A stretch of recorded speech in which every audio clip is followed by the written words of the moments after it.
Hey, what's going on everyone? I hope you guys are doing well, and I hope that everyone is having a great day, and thank you for joining me here today for your daily dose of Star Wars. We are really close to The Last Jedi finally being in theaters, and that means we are finally going to figure out who Rey's parents are, or at the very least, where she comes from, and that means that in just a few short weeks, all of our theories about Rey being related to a Kenobi, or a Solo, or a Skywalker, Palpatine, will sound silly depending on which team you're a part of. At this point, 2 years later, I don't care who she's related to, as long as it works for the story. I just want to know. I'd still like for her to be a Skywalker, but at this point, I'll happily settle for just knowing. Especially since a few months ago, it didn't seem like we were going to find out at all.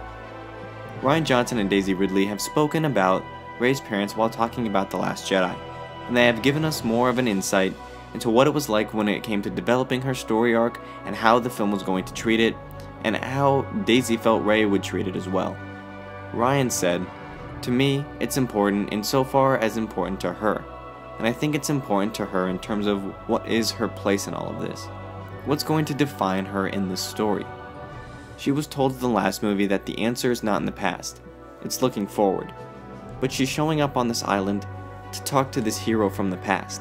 You can be told the answer is not in the past, but I think she still has a lingering hope that she's going to find the thing that's going to say, this is where you belong. This is where you are." I think she still holds on to the thought that where she comes from will help define where she's going. I like how Rian's rooting the way he is looking at this story based off of the previous one. This is good news because this doesn't mean that everything we've pulled to support theories out of The Force Awakens is getting thrown out the window. It's good to know that all of the time wasn't wasted. I like how he references the scene that changed Rey's story from being a scavenger to a Force user when the lightsaber called to her. Her answer is looking forward. Rian is also referencing the fact that Rey hopes she finds where she belongs, which Rey has told us in the trailers. She needs someone to show her her place in all of this, and where she comes from is something that Rey as a character believes will help define who she is and where she is supposed to be going, and is going to show her which path she is supposed to go down. Daisy Ridley also spoke about Rey's parents by saying, "You can look for answers, and that doesn't mean the rest of your life is so easy. It's not like, oh, I know who my parents are, so now everything falls into shape," especially in Star Wars.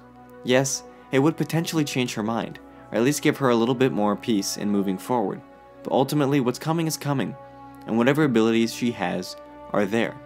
So personally, I think it's less important than even she may think. This is very interesting that Daisy points this out. She's more in tune with the character of Rey given the fact that she's the one who plays her. And the fact that she says it's less important than she may think is a very good point. Rey knows she has these abilities. They are here. We've seen them. She's used them. We've seen her use them. I like how Daisy says she comes from could change her mind. She doesn't say definitely would change her mind, just that there's a possibility that it could. Daisy is right. Whatever's coming is coming. She's going to suffer the consequences for what she has done, which is beating Kylo Ren, who's going to suffer the consequences of failing from Snoke, who in turn is going to turn Kylo Ren angry, to which he's going to put all of that hatred and anger onto Rey. So we will see what's going to happen very soon. We just have to wait a little longer. That wraps things up for me here in this video. I hope you guys enjoyed it. If you did, give this video a thumbs up, and subscribe to the channel for more videos like this one. If you want more Star Wars Coffee, be sure to follow me on Twitter, Facebook, and Instagram at SWCoffeeYouTube. If you're a daily coffee drinker or want to become one, be sure to hit that bell down there to get a notification on your iOS or Android device the second a new video goes live. Thank you guys for watching. As always, keep loving Star Wars. I'll catch you guys in the next one. Peace.